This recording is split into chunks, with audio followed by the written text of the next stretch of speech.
My name is Detective Miles Corvin. I've spent 15 years with the city's major crimes unit, and I thought I'd seen it all. The grisly homicides, the senseless brutality, the dark corners of human nature, none of it surprised me anymore. It had all become a pattern, a predictable if ugly calculus of motive and opportunity. That changed last Tuesday. That was the day I caught the Hollow Man case, the investigation that made me question everything I knew about reality and sent me straight to a mandatory leave of absence, clutching a prescription for sleeping pills I'm too afraid to take. It started routinely enough.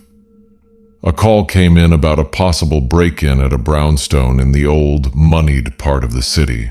The neighbor, a Mrs. Gable, reported hearing strange noises from the house of a reclusive historian, Professor Alistair Finch. She said it wasn't the noise that scared her, but the silence that followed. When uniformed officers arrived, they found the front door unlocked. Inside, everything was pristine, orderly to a fault, except for the study. My partner, Detective Eva Rostova, and I entered the study and stopped dead. It wasn't a crime scene of violence, but of profound wrongness. Books weren't just pulled from the shelves. They were stacked in intricate, spiraling towers that reached the ceiling, their pages interleaved in a way that seemed to follow some bizarre, non-Euclidean geometry. A large oak desk was covered not in blood, but in a fine, gray powder that smelled of ozone and old bones. In the center of the powder was a single, perfect handprint, its lines unnaturally deep and sharp as if branded into the wood. And there was the audio.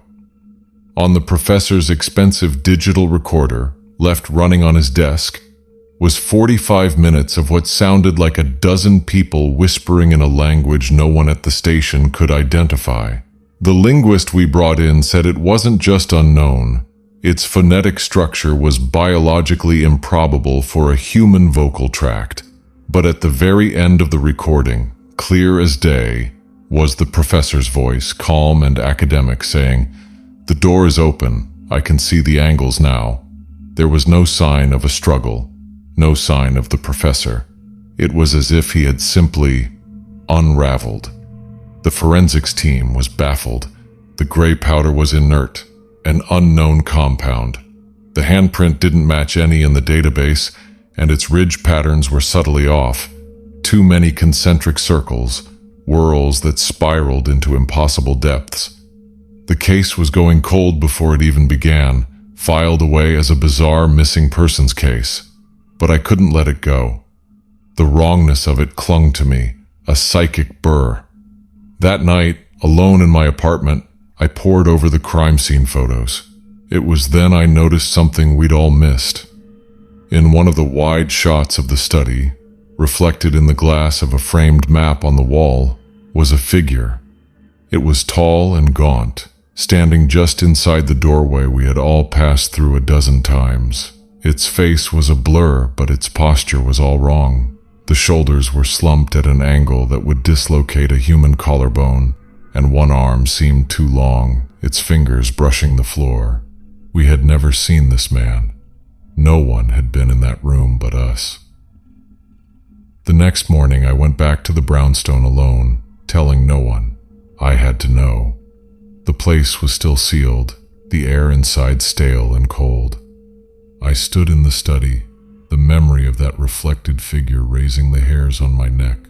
I looked at the map, a 17th century chart of the city, with alleys and streets that no longer existed. And that's when I saw it. Professor Finch had made tiny, almost microscopic notations in red ink. They weren't words, they were angles, degrees and radians corresponding to specific intersections on the old map. Driven by a compulsion I didn't understand, I followed the trail. It led me to a part of the city the developers had forgotten, a sliver of condemned buildings scheduled for demolition. They sing along. My rational mind screamed at me to call for backup, to log this, to follow procedure. But procedure hadn't prepared me for impossible handprints and whispering recorders. I drew my service weapon and pushed the door open. It didn't open onto a room or a courtyard. It opened onto a corridor. But it was a corridor that defied physics. The walls weren't parallel. They leaned inward, then outward, covered in appealing floral wallpaper that pulsed with a faint rhythmic light. The floor slanted at a nauseating angle, and the air was thick with the same ozone and bone smell from the professor's study. At the far end, maybe 50 feet away, was another green door, with a sliver of normal gray daylight visible beneath it.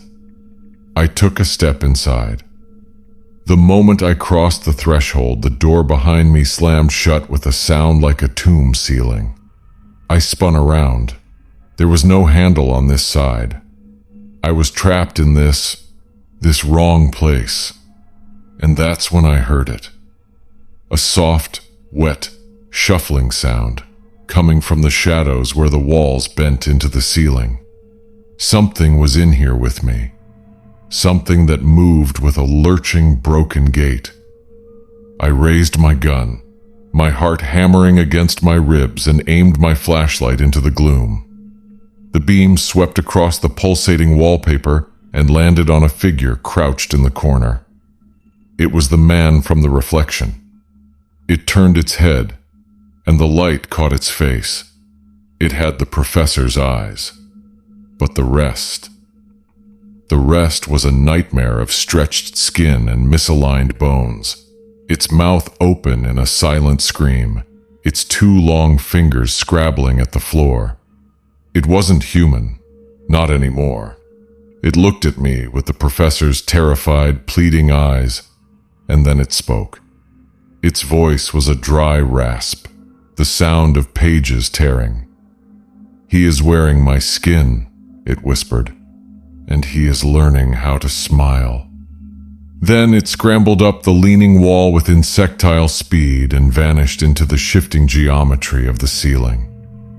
I stood there, frozen, my gun shaking in my hand, the echo of those words searing into my brain.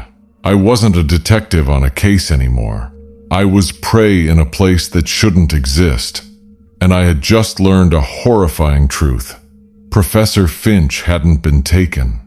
The sound of my own breathing was a ragged, deafening roar in that impossible corridor. The worn Professor Finch was gone, but its words echoed in the twisting space, seeming to come from every warped surface at once. "He is wearing my skin." The phrase was a virus, corrupting my understanding of the world. I wasn't dealing with a kidnapping or a murder. I was dealing with an exchange, a theft of identity so complete it left the original owner a broken, crawling thing in this geometric hell.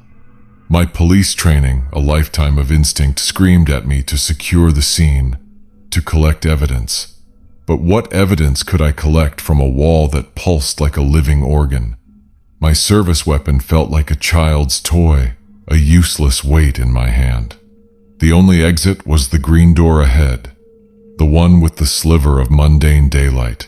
It was a taunt, a promise of a world that now felt like a distant memory. I moved, my steps clumsy on the canted floor. Every shift in angle made my stomach lurch. The floral pattern on the walls seemed to writhe, the pulsing light within it quickening as I passed, as if the corridor itself was aware of my presence. I kept my gun raised, my flashlight beam darting into every shifting shadow, expecting the distorted professor to drop from the ceiling at any moment. I reached the second green door. My hand, slick with sweat, hovered over the simple brass knob. What if it opened onto another nightmare? What if it opened onto nothing?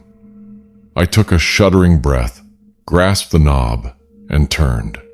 It opened with a soft click, blinding, gray, beautiful daylight. The sound of a distant car horn, the smell of wet asphalt and city grime. I stumbled out, gasping, my knees buckling as I hit the solid, blessedly level ground of a back alley.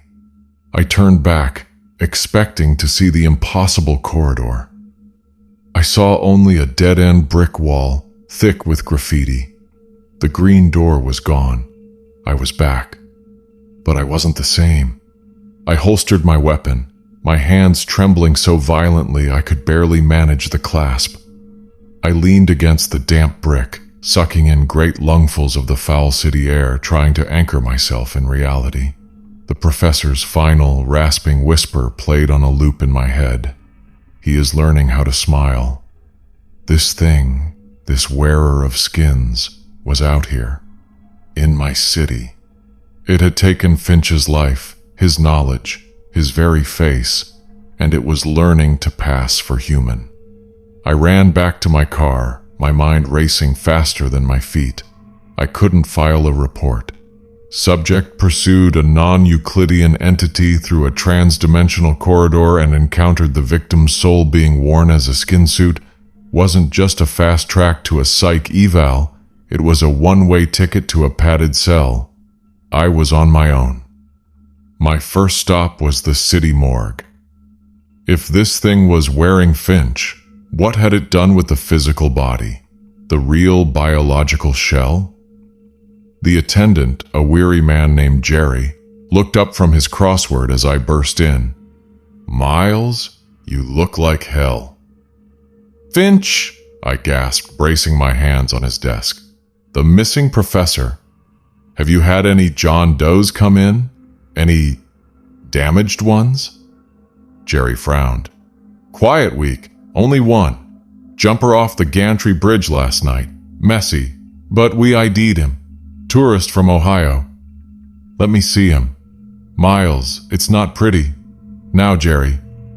He led me into the cold, sterile air of the viewing room and pulled the sheet back from a stainless steel gurney. The man was indeed a mess, his body broken by the impact, but that wasn't what made my blood run cold. It was his face, or rather the lack of it. From the jawline up, the skin, muscle, and bone were gone. Not torn, not decomposed. Scooped out with an impossible surgical cleanliness. The skull was a pristine, empty bowl. There were no tool marks, no signs of violence. It was as if his head had simply been unmade.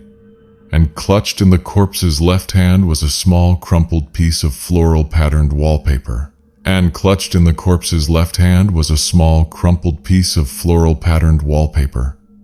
My legs went weak. I gripped the gurney for support. This wasn't the professor. This was someone else. A previous skin, a practice run.